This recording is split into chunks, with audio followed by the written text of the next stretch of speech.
Eccoci pronti per questa nuova edizione del nostro TG, tanti gli argomenti, ma cominciamo dai titoli. Protestano contro la legge salva precari, OSS e infermieri inseriti nelle graduatorie dopo aver sostenuto il concorso sit-in a Reggio Calabria davanti Palazzo Campanella. Oliverio risponde a Graziano, basta arroganza, la manifestazione di Catanzaro non è una prova muscolare ma un partito ha l'obbligo di dialogare. Bimbi maltrattati in una scuola elementare a Crotone, sospese 3 maestre, inchiesta partita dopo la denuncia di alcuni genitori. È deceduto dopo 2 giorni di agonia il 21enne ferito venerdì notte a Piscopio, frazione di Vibo, insieme ad un 23enne, agguato che apre scenari inquietanti. Condannato a 17 anni di carcere il giovane accusato di essere tra gli esecutori dell'omicidio del macellaio a Simeri Crichi. Bene la Regina che vince contro il Catania e tallona la capolista ternana, cade ancora il Catanzaro in trasferta, notte fonda per il Grande. Ben ritrovati dalla redazione del TG10, in primo piano ancora sanità e occupazione con la protesta dinanzi al Consiglio regionale degli operatori sociosanitari, dei biologi, ancora ci sono tecnici di laboratorio, hanno sostenuto tutti il concorso e sono stati inseriti nelle graduatorie delle aziende sanitarie e ospedaliere. In sostanza chiedono il rispetto della legge e il loro inserimento nelle strutture. Vediamo. Stamattina sul Presto erano a Catanzaro davanti alla cittadella, un luogo dove qualche tempo fa avevano ricevuto delle rassicurazioni. Gli OSS, infermieri, tecnici e biologi risultati idonei dopo aver sostenuto un concorso hanno dovuto constatare che la volontà politica è quella di prolungare il rapporto di lavoro dei precari. Ecco perché hanno deciso di spostarsi a Reggio Calabria, di fronte al Consiglio regionale, per tentare di far sentire la propria voce e far comprendere che proseguendo su questa strada si finirà per salvare una categoria penalizzando un'altra di aventi diritto. I manifestanti ribadiscono che con 3 graduatorie OSS già approvate e un concorso in via di espletamento, un esercito di idonei è costretto a guardare mentre si calpesta la Costituzione, avanzando proposte di legge a tutela dei lavoratori precari in vista di una fantomatica stabilizzazione. Denunciano che nonostante lo sblocco delle assunzioni, le graduatorie siano ferme da mesi. Chiediamo a gran voce il rispetto della legge. Vogliamo che questa legge salva precari oggi non sia votata dai nostri consiglieri, ci facciano vedere qual è la parte legale della Calabria. Chiediamo a gran voce lo scorrimento delle graduatorie, in virtù anche del fatto che qualche giorno fa si è avuto un caso simile al nostro in Basilicata, dove hanno votato contro questa legge perché è incostituzionale. Noi chiediamo soltanto di rispettare la legge, lo scorrimento delle graduatorie in primis. Noi abbiamo vinto, siamo idonei di una procedura concorsuale a tempo indeterminato e chiediamo lo scorrimento delle graduatorie e la nostra assunzione prima di ogni altra mossa possibile e immaginabile. La politica adesso, perché il Presidente della Regione risponde al commissario del Partito Democratico, quindi Oliverio risponde a Graziano, basta arroganza, ritorna sulla riunione dei circoli a Catanzaro dicendo non è stata una prova di forza e adesso il partito deve dialogare. Vediamo. La riunione dei circoli, stimolo per il PD, nessun braccio di ferro con il partito. Il presidente della regione Mario Oliverio lo spiega al commissario Stefano Graziano e ai suoi che sabato scorso avevano risposto all'iniziativa di Catanzaro con un duro documento.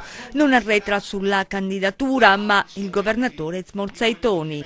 Una grande forza politica deve aprirsi all'ascolto, deve ascoltare innanzitutto quello che è il suo corpo, che sono i segretari di circolo, gli amministratori locali che hanno una tessera del Partito Democratico, i sindaci che hanno una tessera del Partito Democratico, i dirigenti. E io stesso ho una tessera del Partito Democratico, non è che stiamo parlando di marziani, stiamo parlando di uomini in carne ed ossa. È una manifestazione come quella dell'altra sera che ha visto 1000 e oltre persone, perché il teatro era straripante. Cioè, non si può definire una prova muscolare oppure alla vigilia dire chi partecipa alla manifestazione fuori, perché sono cose da tempi che io non ricordo, ma anche in tempi più cupi di quelli attuali, dove i partiti erano, come dire, più centralisti, non ho mai assistito a tentativi di imposizione come quelli. Le divisioni non fanno bene e sono sospette, dice il consigliere regionale Orlandino Greco, sostenendo Oliverio. Certamente non è una bella immagine che si dà della Calabria, atteso i tempi. Nella vita ci sta tutto, la politica è fatta di tempistiche, le cose non vanno, si pongono sui tavoli le questioni e si arriva anche a rottura.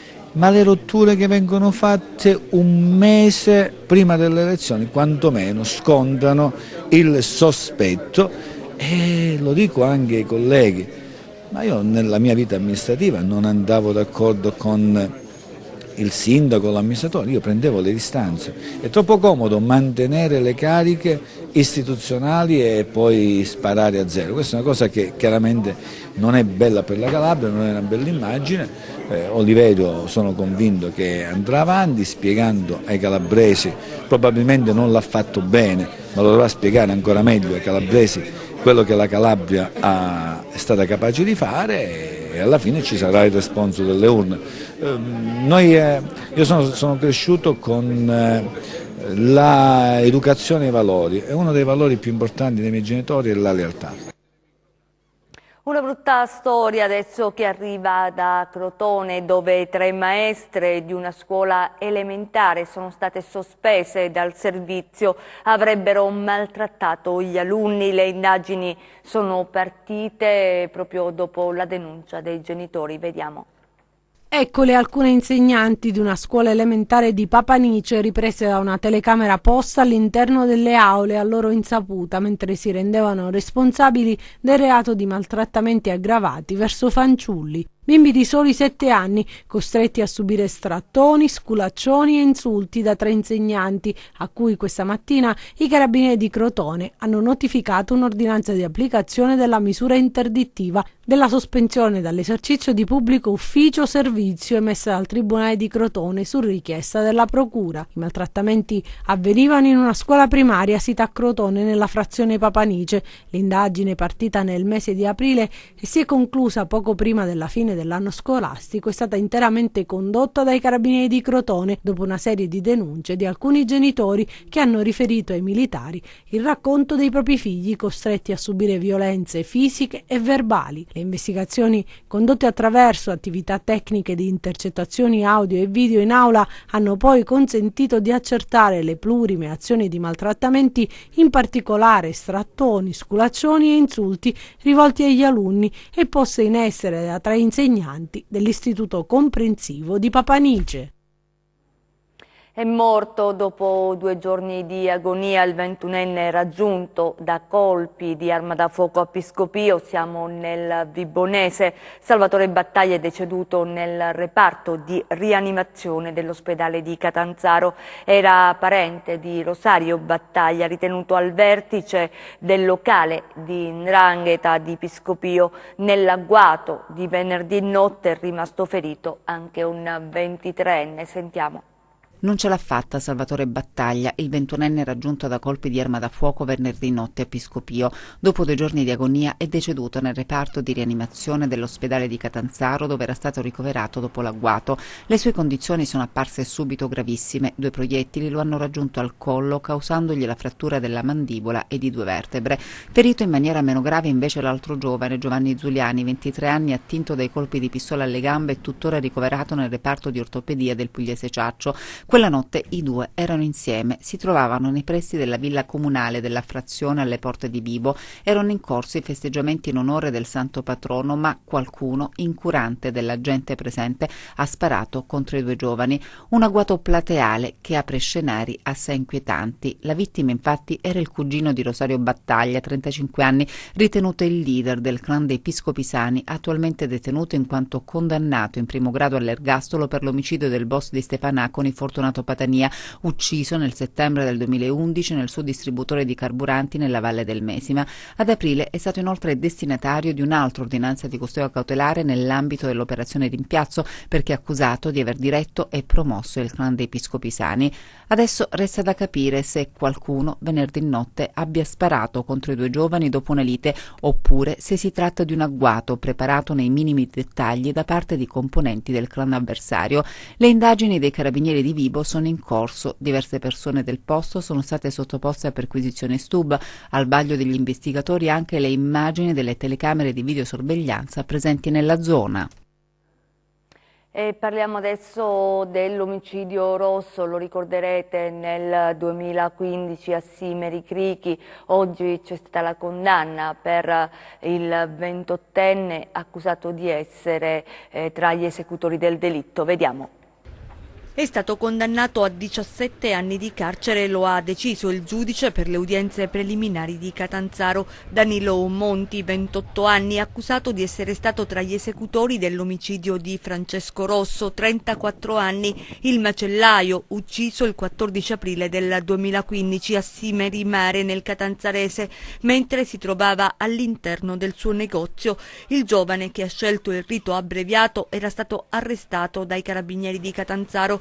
Secondo le indagini dei militari, l'omicidio sarebbe stato compiuto su commissione come vendetta nei confronti del padre di Rosso. Il presunto esecutore dell'omicidio e i suoi complici avrebbero pattuito una cifra di 30.000 euro per uccidere il macellaio. Al comando sarebbe stata fornita anche l'arma per compiere il delitto. La famiglia di Rosso ha protestato alla lettura della sentenza, annunciando per domani un sit-in di amici e parenti della vittima per sensibilizzare sul caso. Domani infatti è prevista l'udienza con rito ordinario nei confronti degli altri imputati. Le altre notizie di cronaca nelle nostre brevi.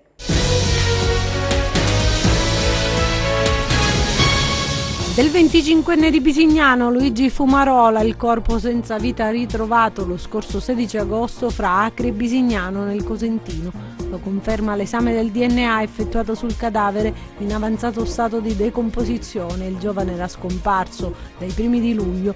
L'ultima persona ad averlo visto all'interno di un bar era stato il padre, che ne ha fornito una breve descrizione. Spetterà ora agli inquirenti capire se il 25enne sia morto accidentalmente oppure se sia stato ucciso. Spero che il mio caso possa essere di monito per gli altri. Queste le parole dopo l'udienza di questa mattina del processo a Milano di Giuseppe Calabrò, l'87enne reggino operato nell'ospedale Fate Bene Fratelli, al quale i medici il 5 dicembre 2017 hanno asportato il rene sano anziché quello malfunzionante.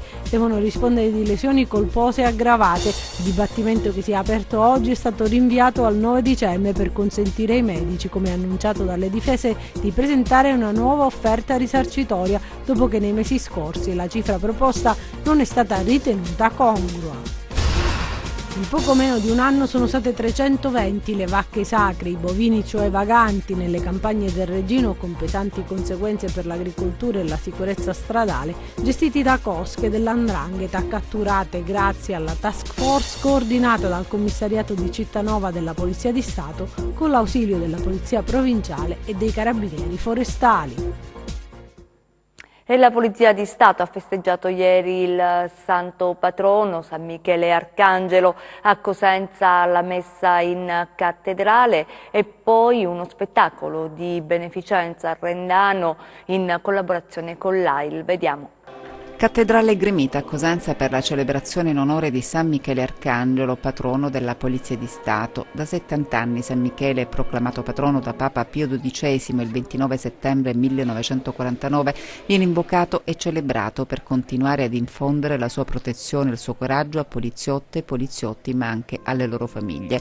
Presenti vertici e rappresentanti della Polizia di Stato, delle forze dell'ordine e delle istituzioni.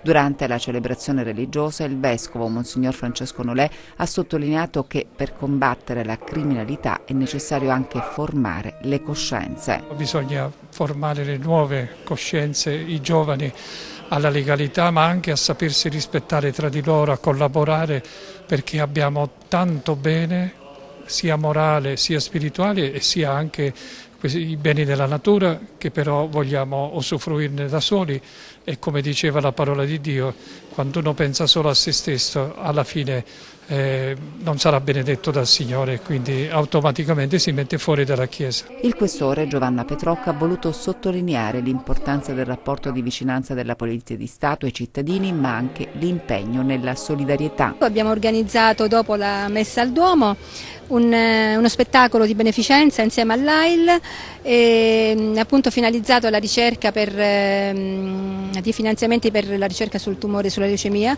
e poi anche per il nostro fondo assistenza che prevede un piano particolare che si chiama Piano Marco Valerio, che garantisce l'assistenza ai bambini figli dei nostri dipendenti malati purtroppo di tumore. Noi siamo qui anche e soprattutto, direi, anzi, per ascoltare i cittadini anche, quindi noi ci auguriamo sempre che la nostra presenza dia un significato di garanzia alla loro sicurezza, e quindi non devono avere assolutamente paura di denunciare soprusi, violenze, atti intimidatori, qualsiasi genere appunto che costituisca un pericolo per loro. Quindi noi ci siamo sempre, cerchiamo di esserci sempre di più, e quindi la gente deve avere fiducia nelle forze dell'ordine e in questo caso nella polizia. Restiamo a Cosenza perché la città dei Bruzi ha ospitato la colorata manifestazione del raduno ufficiale del quarto raggruppamento del Centro-Sud Isole degli Alpini, in coincidenza con il centenario dell'Associazione Nazionale. Vediamo. Cosenza ha salutato con tanto entusiasmo e allegria la conclusione della 3 giorni del raduno degli Alpini. Gli alpini hanno scelto la città di Cosenza anche per quello che abbiamo fatto in questi ultimi anni, in questa idea che ci guida, che ci accomuna anche al motto degli alpini, quello di stare insieme, di vivere in comunità. Una città votata a questa idea bellissima, straordinaria, dello stare insieme. E ieri è stata una delle dimostrazioni. Abbiamo chiuso il Festival delle Invasioni, tutte le manifestazioni dell'estate, con la presenza anche di un artista giovane, Mahmood, che ha riempito le piazze, quindi c'è stata questa contaminazione culturale bellissima fra tanti giovani e tanti alpini che sono qui a Cosenza e la riconoscono come una delle città più belle d'Italia. Il lungo serpentone delle penne nere, partito dal ponte di Calatrava, ha attraversato le principali strade della città fino ad arrivare a Piazza Bilotti, dove si è svolta la suggestiva cerimonia del cambio della stecca, ovvero la designazione della meta per il raduno del 2020, che sarà Assisi. Siamo pronti per accogliere tutti gli alpini che vorranno essere con noi. Una parola sulla vostra città assolutamente da spendere, la città proprio del sole. Avete una città straordinaria che esprime tanta vita, tanta vitalità, tanto senso di comunità, segno che c'è un'amministrazione attenta e ci sono cittadini partecipi alle decisioni della città. Veramente tanti complimenti, e soprattutto l'invito è anche per voi a venire ad Assisi l'ultimo fine settimana di settembre 2020 con i nostri alpini insieme, così da quel testimone ci passeremo anche il testimone dell'amicizia. Il raduno degli alpini a Cosenza, oltre a trasmettere fiducia e voglia di vivere, ha rafforzato lo spirito di condivisione e il senso dello stare insieme in 2 città geograficamente distanti ma accomunate da forti elementi identitari. Grazie mille a tutti gli alpini, grazie al sindaco di Assisi. Intanto siamo legati da questi 2 santi straordinari, San Francesco d'Assisi e San Francesco di Paola. Abbiamo pensato appunto di poter costituire in futuro un patto di amicizia, e anche questo raduno degli alpini ci lega. Cosenza è stata anche felice e onorata di questa presenza. Consegnato al Vibo Center un defibrillatore che l'Associazione Valencia ha voluto dare a tutela dei clienti del centro commerciale. Vediamo. Consegnato al centro commerciale Vibo Center un defibrillatore che l'associazione Valencia, guidata da Anthony Lobianco, ha voluto donare al frequentato spazio commerciale a tutela dei clienti che giornalmente vi si recano. Il dispositivo salvavita è frutto di un'iniziativa solidale promossa sempre dall'associazione Valencia, che ha avuto il suo culmine nella Partita del Cuore, che nello scorso mese di maggio ha visto gli artisti della nazionale italiana degli Angeli della TV proprio a Vibo Valencia. Il defibrillatore è stato consegnato ufficialmente al direttore direttore del Vibo Center Daniele Ventrice nel corso di un incontro al quale hanno preso parte anche la presidente della Croce Rossa di Vibo Valentia Caterina Muggeri, il presidente della sezione Avis vibonese Italo Lococo, il direttore del 118 per l'area centrale della Calabria Antonio Talese. Attraverso la donazione dell'Associazione Valencia il Vibo Center si dota così di un vero e proprio dispositivo salvavita indispensabile per trattare l'arresto cardiaco. Il centro commerciale diventa quindi più sicuro e cardioprotetto, garantendo ai clienti del centro fino al 75% di possibilità di salvezza in caso di arresto cardiaco improvviso. Abbiamo dei flussi molto importanti, a volte anche 10, 12, 14 mila visitatori al giorno, quindi avere un ulteriore strumento per poter salvare delle vite umane per noi è di estrema importanza. Nonostante i nostri operatori, i nostri vigilanti sono comunque addestrati a prestare un primo soccorso, è normale che uno strumento così importante e di utilizzo per dare il primo soccorso e quindi salvare appunto più vite umane possibili. Speriamo insomma di non averne mai bisogno, naturalmente. Viene sistemato in un punto centrale invisibile in modo da poter sempre accedere facilmente. Assolutamente, è stato posto qui nell'area food del centro commerciale, che è sostanzialmente il centro, il cuore pulsante del centro commerciale, è sempre visibile, è sempre a disposizione di tutti. Nei prossimi giorni faremo tutte le dovute richieste e comunicazioni anche all'ASP piuttosto che agli ospedali, in modo da essere comunque riconducibili al 118 e quindi essere naturalmente le persone che in prima battuta riescano a dare un supporto a queste persone che in difficoltà. Il primario di ortopedia dell'ospedale di Paola, il dottor Massimo Candela, quest'anno presidente del 12° congresso Trauma Meeting di Riccione, al via il prossimo 2 ottobre. Prevista la partecipazione di oltre 1.300 ortopedici italiani e stranieri. Per la prima volta Calabria e Puglia organizzano l'evento importante. Sentiamo. Massimo Candela, primario di ortopedia a Paola, ma quest'anno anche presidente del congresso Trauma Meeting che si svolgerà a Riccione. Per la prima volta la Calabria è chiamata ad organizzare il Trauma Meeting. Il Trauma Meeting è l'evento nazionale più seguito dal punto di vista di traumatologia, si svolge ogni anno a Riccione nel periodo di ottobre. È un evento, è una candidatura che parte da molto lontano, dal 2016, con la candidatura appunto della Calabria, che ha visto appunto me come presidente, coadiuvato appunto dal primario di Taranto, il dottore Scialpi.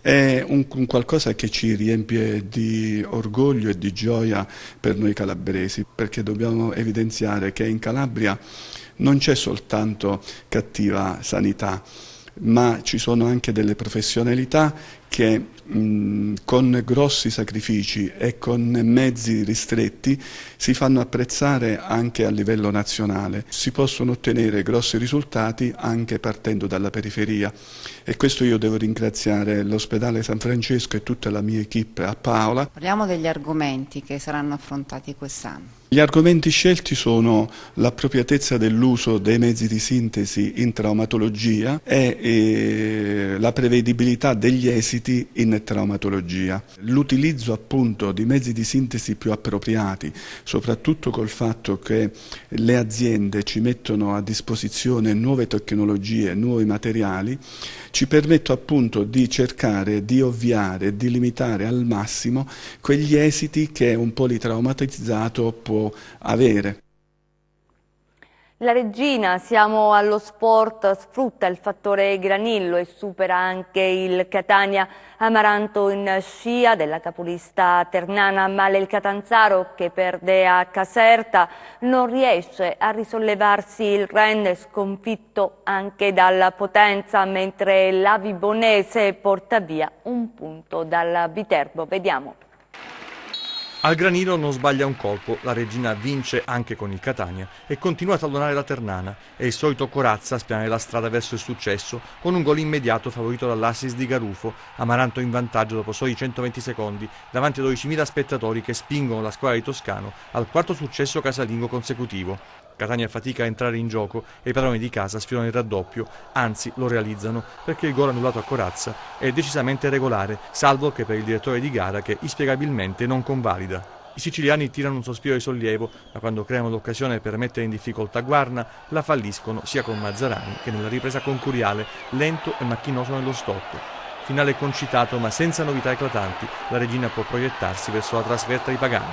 Va male al Catanzaro la trasferta a Caserta, i giallorossi, come a Viterbo, rimediano una sconfitta che matura nel primo tempo, la difesa di Auteri fatica a tenere a bada Castaldo che prima fa le prove generali e poi segna un gol da attaccante di razza.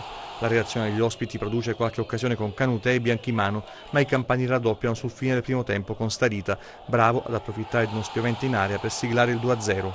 Nella ripresa i giallorossi riducono le distanze con Casoli che sfrutta un traversone di Maita, ma non riescono a raggiungere il pari. 4 reti tra Viterbese e Vibonese, apre i giochi Volpe che di testa supera Greco al 22esimo, il pareggio nella ripresa con Bubas che trasforma nel dischetto il rigore concesso per il contatto tra Marchic e Redolfi, sfortunato Allegretti che al termine di una bella serpentina coglie la base del palo, va meglio a Bernardotto che appena entrato sfrutta al meglio la freschezza per siglare il raddoppio con un bel gioco di prestigio nell'area piccola. Il successo esterno per la formazione di Modica sfuma al 41esimo con la rete di Molinaro che ribadisce in rete la respinta di Greco sul tiro di Sviderkowski. Il classico gol dell'ex, nella fattispecie di Orlando Viteritti, condanna e rende la sesta sconfitta consecutiva. La sponda di Vuletic serve al giovane Acrese la palla del vantaggio che sarà anche quella del match. I biancorossi, guidati da Tricarico, non riescono a rimediare nonostante i cambi e qualche spunto degno di nota registrato nella ripresa di una gara comunque non avvincente. È stato il vincitore di Sanremo, il giovane Mahmood, a chiudere il Festival delle Invasioni 2019 in migliaia in piazza sabato scorso a Cosenza. Vediamo. Come se avessi avuto soldi. A Cosenza una folla oceanica ha partecipato al concerto di Mahmood che ha concluso il Festival delle Invasioni 2019. La città dei Bruzzi si è confermata ancora una volta un'eccellenza nei grandi eventi, sia per quanto riguarda la complessa attività organizzativa che per il successo della scelta artistica e la scrupolosa attenzione alla sicurezza dei cittadini. Per tutta la serata Cosenza ha emanato e trasmesso un'energia contagiosa che ha coinvolto migliaia di persone per un evento che, insieme a tanti altri, resterà nella storia della città. Da sottolineare l'attenzione nei confronti dei talenti calabresi. Infatti al giovane artista Giovanni Segreti Bruno è stato dato l'onere e l'onore di salire sul palco e intrattenere il pubblico prima dell'arrivo del cantante italo-egiziano Mahmood.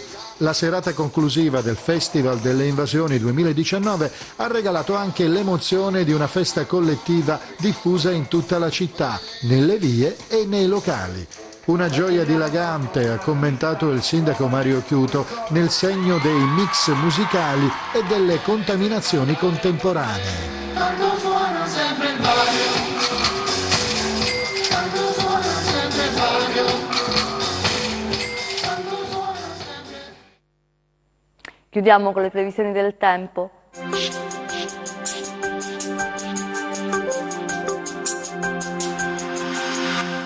Inizio di settimana ancora in compagnia dell'anticiclone nelle Azzorre che continua a garantire una fase stabile con temperature sopra le medie stagionali di alcuni gradi. Dalla giornata di mercoledì però sulla Calabria sono attesi i primi segnali di un cambiamento, seppure i maggiori effetti si avranno nella giornata di giovedì a causa dell'arrivo sull'Italia dalla penisola scandinava di una saccatura in quota che favorirà la formazione di un vortice di bassa pressione che porterà diffuso maltempo e un calo delle temperature su tutta la penisola. Domani cielo sereno o poco nuvoloso, nel corso della giornata possibili addensamenti lungo i litorali tirrenici, temperature stazionarie. Passiamo ai mari eventi, domani Mar Tirreno poco mosso con venti deboli dai quadranti occidentali, calmo quasi calmo il Mar Ionio con venti a regime di brezza. Per essere sempre aggiornati sull'evoluzione delle condizioni meteo vi rimando, oltre al nostro sito www.meteoincalabria.com, anche alla nostra pagina Facebook Meteo in Calabria. È tutto, ci fermiamo qui, grazie per essere stati con noi, vi auguriamo un buon proseguimento con i nostri programmi. Volevo ringraziare in regia Michele Cava, in messa in onda come sempre Giuseppe Costanzo, arrivederci.